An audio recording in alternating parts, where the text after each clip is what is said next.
J'ai appris cette recette avec le propriétaire d'un restaurant chinois. Pour cette recette, nous aurons besoin de 400 g de blanc de poulet coupé en cubes. Je vais assaisonner avec une cuillère à café de sel, poivre noir au goût, une cuillère à café de paprika, 3 gousses d'ail écrasées et je vais mélanger pour que les épices imprègnent le poulet. Dis-moi, quelle est ta recette préférée pour recevoir tes amis? J'aimerais savoir. Maintenant, je vais presser la moitié d'un citron sur le poulet. Puis ajouter 3 cuillères à soupe de fécule de maïs et bien mélanger. Et avant que j'oublie, dis-moi de quelle ville tu nous regardes pour que je puisse t'envoyer un salut spécial. Le salut d'aujourd'hui va à Robert René Rivard de Burlington, Ontario. Je suis heureux que tu apprécies nos recettes. Une fois cela fait, je vais mettre les morceaux de poulet dans une poêle qui est déjà chaude avec de l'huile. Je vais les ajouter un par un et les laisser frire jusqu'à ce qu'ils soient dorés. À ce moment-là, nous pouvons les retirer de la poêle et les réserver.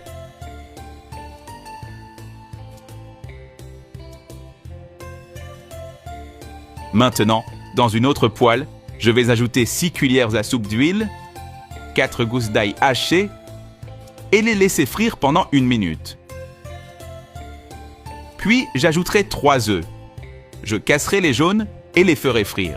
Ensuite, j'ajouterai la moitié d'un oignon tranché, des haricots verts au goût, la moitié d'une carotte, la moitié d'un poivron jaune, la moitié d'un poivron vert, la moitié d'un poivron rouge, la moitié d'un chou, et je vais bien mélanger tous ces ingrédients, les laissant frire pendant 5 minutes. Faites cette recette chez vous et ensuite revenez ici pour me dire ce que vous en avez pensé. Je suis sûr que vous et toute votre famille allez l'adorer. Maintenant, j'ajouterai 1,5 tasses de riz,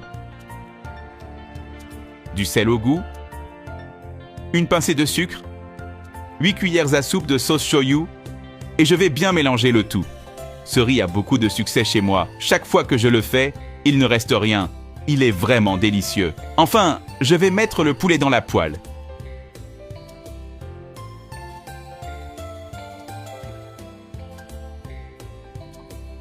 Puis des ciboules au goût.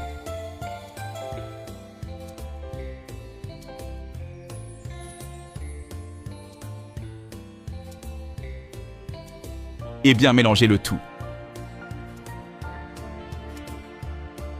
Et notre recette est prête. Regarde à quel point elle est délicieuse.